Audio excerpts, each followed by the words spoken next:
पेड़ और शिक्षा का नहीं है कोई मोल, है जीवन की भांति दोनों ही अनमोल। नमस्कार दोस्तों, स्वागत है आपका हमारे YouTube चैनल द अर्थ पर।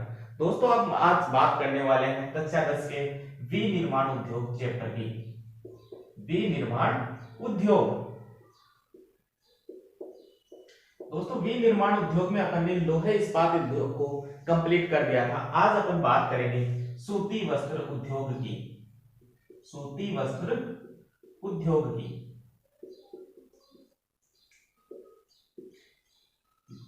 दोस्तों, अगर आपको हमारा यह वीडियो पसंद आए तो ज्यादा से ज्यादा लाइक, शेयर तथा सब्सक्राइब जरूर कीजिए। दोस्तों, बात करते हैं सूती वस्त्र उद्योग की। सूती वस्त्र उद्योग है वह भारत का सबसे प्राचीन उद्योग है। भारत के सबसे प्राचीन जो उद्योग है उनकी श्रेणी में किस उद्योग को रखा जाता है? सूती वस्त्र उद्योग को रखा जाता है। सूती वस्त्र उद्योग का जो विवरण है यानी उल्लेख है इसका उल्लेख हमारे भारतीय जो वेद हैं, भारतीय वेद और जो प्राचीन सभ्यताएं हैं जैसे सिंधु घाटी सभ्यता, सिंधु घाटी सभ्यता, इनमें सूती वस्त्र उद्योगों का विवरण मिलता है वेद में और विभिन्न सभ्यताओं में, जिसमें भारत की जो प्रमुख सभ्यता कौन सी है? सिंधु घाटी सभ्यता। इन जो प्राचीन जो ग्रंथ हैं, जो प्राचीन सभ्यताएं हैं, इनके अंदर विवरण मिलता है किसका? सूती वस्त्र उद्योग का। क्या मिलता है? विवरण या इनका उल्लेख मिलता है। इस आधार पर अपन कह सकते हैं कि सूती वस्त्र उद्योग है वह भारत के प्राचीन उद्योगों में से एक है। दोस्तों, सूती वस्त्र उद्योग है वह सर्वाधिक रोजगार सृजित करने वाले उद्योगों की श्रेणी में भी शामिल किया जाता है। सर्वाधिक जो रोजगार है वह सृजित करता है कौन? सूती वस्त्र उद्योग। किसके द्वारा? सूती वस्त्र उद्योग के द्वारा। भारत में सर्वाधिक जो रोजगार है वह सूती वस्त्र उद्योग के द्वारा प्रदान किया जाता है, सृजित किया जाता है, उत्पादित किया जाता है। अगर बात करें इसके विस्तार, उत्पादन तथा रोजगार की दृष्टि की तो दोस्तों विस्तार, सूती वस्त्र उद्योग का विस्तार, उत्पादन तथा रोजगार, इन तीनों की दृष्टि से अगर देखा जाए तो सूती वस्त्र उद्योग देश में प्रथम स्थान पर है। अगर देश के उद्योगों की अपन बात करते हैं तो सूती वस्त्र उद्योग है वह प्रथम स्थान पर आता है। इसके विस्तार की दृष्टि से, उत्पादन की दृष्टि से तथा रोजगार सृजन, तीनों की दृष्टि से यह भारत में पहले नंबर पर आता है। कौन? सूती वस्त्र उद्योग। ये अपने देश की बात कर रहे हैं। अगर विश्व में सूती वस्त्र उद्योग का अगर उत्पादन देखें, सूती वस्त्रों का उत्पादन देखें तो भारत चीन के बाद दूसरे स्थान पर है। विश्व में चीन के बाद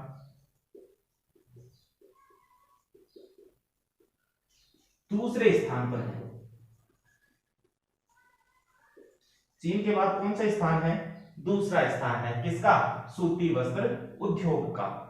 भारत में अगर बात करते हैं तो प्रथम स्थान पे है। अगर विश्व में बात करते हैं तो चीन के बाद भारत का जो स्थान है वह है दूसरा स्थान है। तो भारत सूती वस्त्र के उत्पादन में विश्व का दूसरा बड़ा देश। अब बात करते हैं दोस्तों इससे आगे। दोस्तों, भारत में जो आधुनिक स्वरूप का जो सूती वस्त्र का जो कारखाना था वह पहला कारखाना 1818 में लगा। कब लगा? 1818 में लगा। कौन सा? आधुनिक स्वरूप का पहला कारखाना। आधुनिक स्वरूप का पहला कारखाना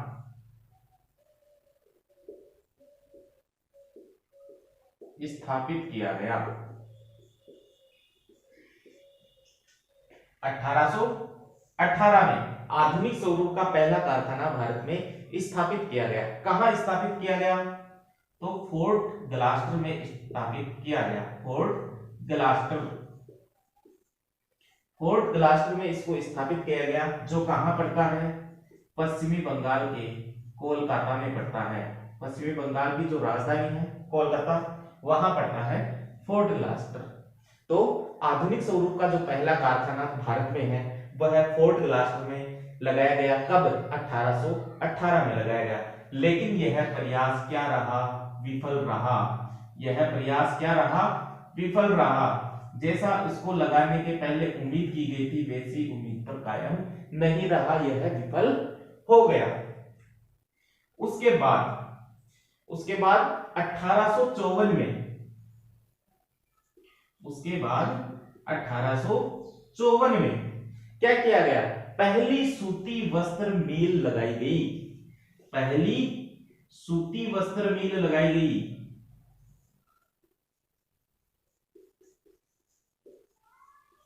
पहली सूती वस्त्र मिल कहां लगाई गई? मुंबई में लगाई गई। कहां लगाई गई?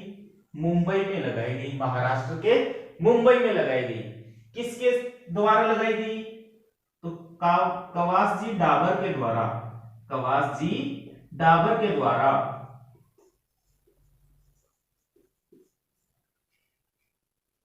जिसमें 2 वर्ष बाद लगभग उत्पादन शुरू हुआ। मतलब 1856 में उत्पादन शुरू किया गया। कब? 1856 में। दोस्तों 1818 में आधुनिक स्वरूप का पहला कारखाना लगाया गया। कहां? कोलकाता के फोर्ट ग्लास्टर में, जिसमें जो प्रयास क्या रहा? विफल रहा। उसके बाद 1854 में पहली सूती वस्त्र मिल स्थापित की गई मुंबई में। कहां स्थापित की गई? मुंबई में। किसके द्वारा? कावसी डाबर के द्वारा लगवाई गई 1854 में, जिसमें 2 वर्ष पश्चात उत्पादन शुरू हुआ।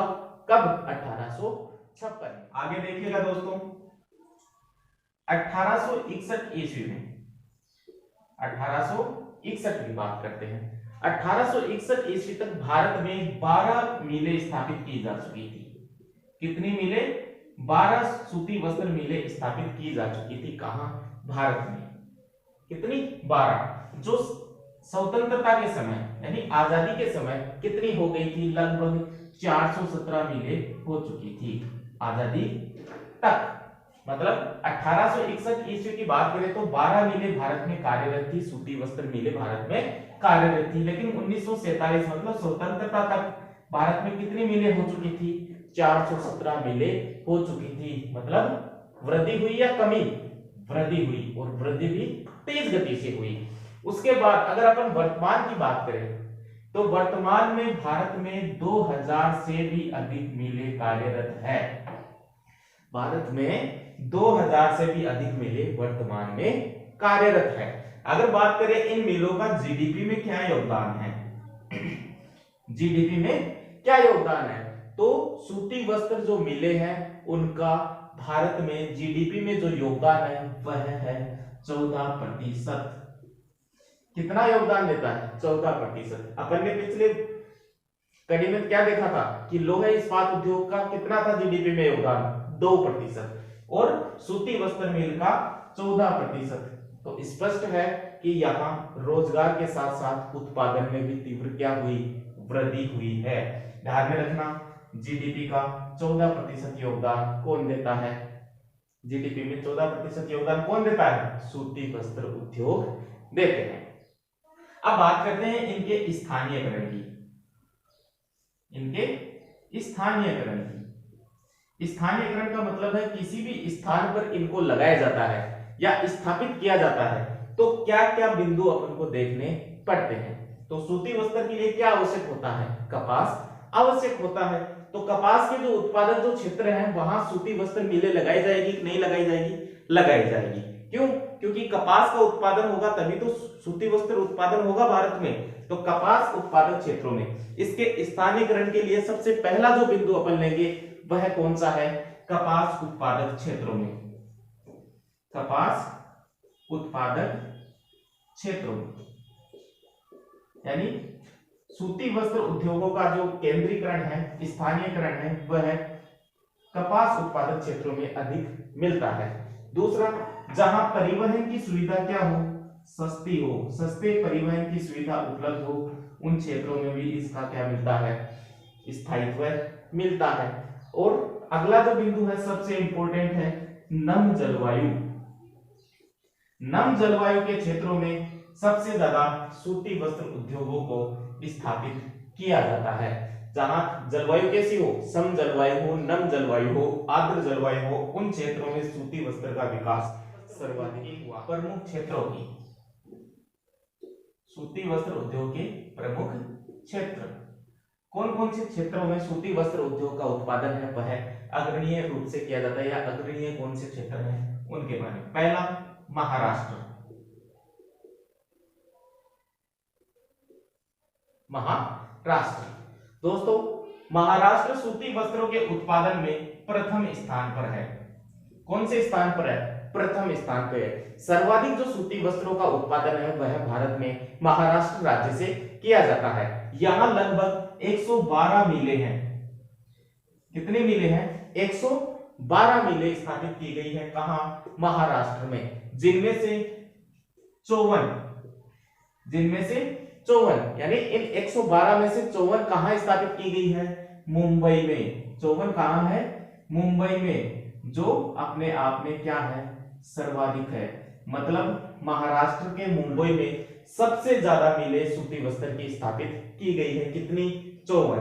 टोटल महाराष्ट्र में है 112, 54 मुंबई में है। इसीलिए इसको क्या कहते हैं? सूती वस्त्रों की राजधानी कहते हैं। किसको? मुंबई को सूती वस्त्रों की राजधानी। एग्जाम में पूछ ले सूती वस्त्रों की राजधानी तो क्या होगी? मुंबई। अब बात करते हैं दोस्तों कि कौन कौन से क्षेत्र है महाराष्ट्र के जहां सूती वस्त्र का उत्पादन मुख्यतः किया जाता है। तो महाराष्ट्र के सोलापुर, कोल्हापुर, मुंबई, अकोला,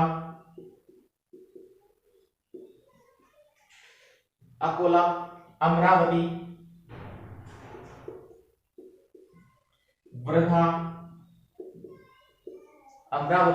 वर्धा, सतारा, ये प्रमुख क्षेत्र है जहां मुख्य रूप से सूती। अब बात करते हैं कि महाराष्ट्र में सूती वस्त्रों का जो केंद्रीकरण है वह इतना ज्यादा क्यों हुआ है। जहां 112 मिलें हैं, इतनी ज्यादा मिलें स्थापित की गई, इनके क्या कारण थे तो उनकी बात करते हैं। तो दोस्तों सबसे पहले जो पॉइंट है वह है कि महाराष्ट्र है वहां काली मिट्टी के प्रधान जो क्षेत्र हैं वे मिलते हैं। काली मिट्टी में कपास की खेती ज्यादा होती है। तो कपास से क्या मिलता है? कपास से कच्चा माल मिलता है। कच्चे माल से क्या तैयार किए जाते हैं? सूती कपड़े तैयार किए जाते हैं। तो काली मिट्टी का क्षेत्र होता है और कपास का उत्पादन अधिक होता है। इसके बाद समुद्र की जो नम जलवायु है, क्यों? महाराष्ट्र समुद्र के किनारे में है। महाराष्ट्र की स्थिति मैप में देखें तो किसके किनारे पे है? अरब सागर के किनारे पर है। तो वहां की जो जलवायु है उसमें नमी मिलती है। मतलब नम या सम जलवायु का क्षेत्र होने के कारण यहाँ सूती वस्त्रों का जो केंद्रीकरण है वह सर्वाधिक हुआ है। इसी के साथ साथ जो मोटी बात है, यहाँ कौन सा बंदरगाह है? मुंबई बंदरगाह की जो सुविधा है वह भी यहाँ उपलब्ध होती है। यही सब कारण है जिनकी वजह से महाराष्ट्र में सूती वस्त्र उद्योगों का जो विकास है वह बड़े स्तर पर हुआ है। दोस्तों अगर बात करें कि महाराष्ट्र में सूती वस्त्र का उत्पादन कितना किया जाता है, तो देश का 39% सूती वस्त्रों का उत्पादन कहां से किया जाता है? महाराष्ट्र से किया जाता है। कितना? 39%। तो प्रमुख क्षेत्रों में महाराष्ट्र प्रथम स्थान पर है। 112 मिलें स्थापित की गई है, जिनमें से 54 मिलें कहां है? मुंबई में है, जो अपने आप में सर्वाधिक है। इसीलिए इसे क्या कहते हैं? सूती वस्त्रों की राजधानी कहते हैं। किसको? मुंबई को। इनके प्रमुख जो क्षेत्रों में सोलापुर, कोल्हापुर, मुंबई, अकोला, अमरावती, वर्धा, सतारा, जलगांव, ये सभी क्या है? प्रमुख उत्पादक क्षेत्र हैं। यहाँ 39% सूती वस्त्रों का उत्पादन किया जाता है। भारत का 39% या देश का 39% जो सूती वस्त्रों का उत्पादन है कहां से किया जाता है? महाराष्ट्र से किया जाता है। दूसरा राज्य है दोस्तों गुजरात। दूसरा प्रमुख राज्य है गुजरात, जो भारत का दूसरा सबसे बड़ा सूती वस्त्र उत्पादक राज्यों की श्रेणी में इसको शामिल करते हैं। यह भारत के 35%, यह भारत के 35% सूती वस्त्रों का क्या करता है, उत्पादन करता है। महाराष्ट्र करता था 39%, गुजरात में किया जाता है 35%। दोस्तों यहाँ जो कुल मिले हैं वो मिले हैं 135, यानी मिलों की संख्या यहाँ कितनी है, 135 मिलें यहाँ स्थापित की गई है, जिनमें से 67 अकेले अहमदाबाद में स्थापित की गई है। कितनी मिले, 67, जो यहाँ की सर्वाधिक है। यही कारण है कि अहमदाबाद को पूर्व का बोस्टन कहा जाता है। पूर्व का बोस्टन कहा जाता है किसको, अहमदाबाद को। काफी बार एग्जाम में पूछा गया है पूर्व का बोस्टन कौन है, अहमदाबाद। 135 मिले हैं, 67 कहाँ है, अहमदाबाद में है। सबसे बड़ा क्षेत्र होने के कारण इसको पूर्व का बोस्टन कहा गया है। दोस्तों बात करें आगे कि कौन कौन से प्रमुख क्षेत्र गुजरात के हैं जहां सूती वस्त्रों का उत्पादन बड़े स्तर पर किया जाता है, तो सबसे बड़ा क्षेत्र है सूरत, बड़ोदरा, भावनगर, ये इसके प्रमुख क्षेत्र हैं। भावनगर, पोरबंदर, इन क्षेत्रों में मुख्य रूप से सूती वस्त्रों का जो उत्पादन है वह किया जाता है। यहाँ सूती वस्त्रों का जो केंद्रीकरण है उसके भी कई कारण है। कपास का क्या है, पृष्ठ प्रदेश है, मतलब कपास है वह मुख्य रूप से गुजरात में पैदावार कपास की जाती है। दूसरा है यहाँ सस्ते श्रमिक आसानी से मिल जाते हैं। तीसरा कांडला बंदरगाह का विकास। तो ये सभी जो कारण है, इसी वजह से यहाँ सूती वस्त्रों का जो उत्पादन है वह वृहद स्तर। तीसरा जो बड़ा राज्य है वह है तमिलनाडु।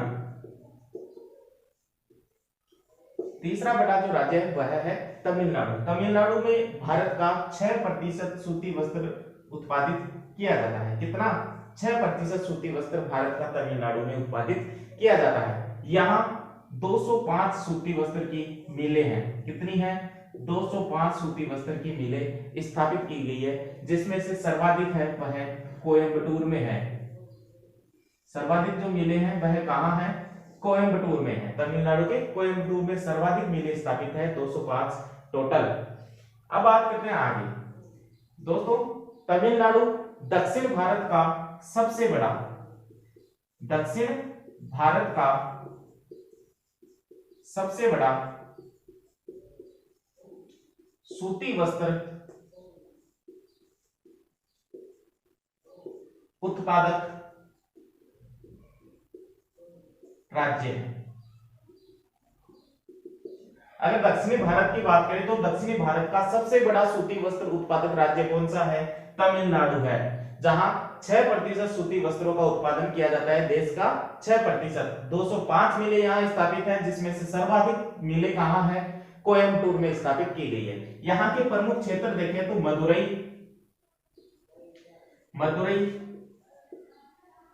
तिरुचिरापल्ली,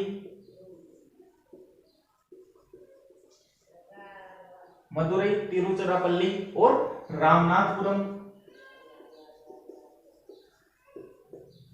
तथा चेन्नई। इन क्षेत्रों में प्रमुख रूप से सूती वस्त्रों का जो उत्पादन है किया जाता है। मदुरई में, तिरुचिरापल्ली में, रामनाथपुरम में तथा चेन्नई में प्रमुख रूप से सूती वस्त्रों का उत्पादन है वह यहाँ किया जाता है। यहाँ भी सूती वस्त्र उद्योग स्थापित होने के कई कारण थे। समुद्र की नम जलवायु का होना, चेन्नई बंदरगाह के कारण यहाँ सबसे ज्यादा जो विकास है वह सूती वस्त्रों का हुआ है, सूती वस्त्र उद्योग का हुआ है।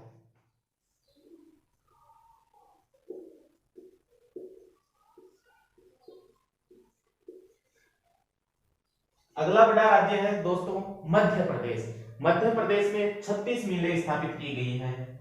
36 मिलें सूती वस्त्रों की यहाँ स्थापित की गई है, जो सर्वाधिक है इंदौर में। जिनमें सर्वाधिक जो मिलें हैं वह कहाँ है, इंदौर में है। यहाँ लगभग भारत का 5% सूती वस्त्रों का उत्पादन मध्य प्रदेश में किया जाता है। यहाँ के प्रमुख उत्पादक क्षेत्रों के अंदर कौन कौन शामिल है, ग्वालियर,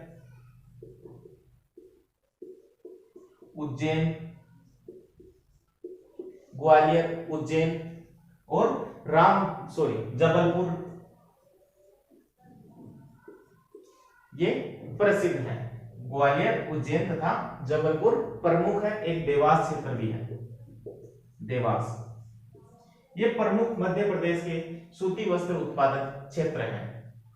अगला राज्य है दोस्तों, पांचवा सबसे बड़ा राज्य है पश्चिमी बंगाल।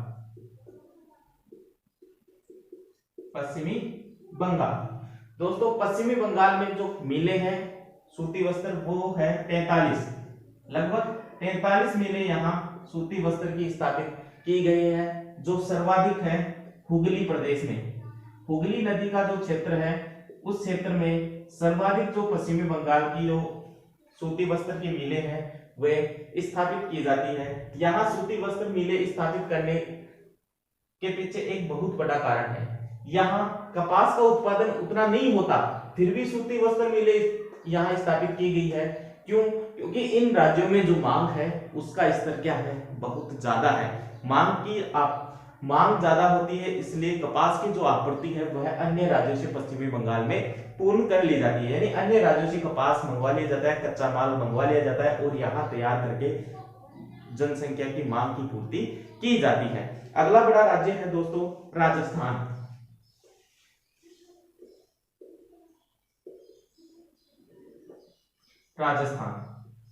अगला बड़ा राज्य राजस्थान है।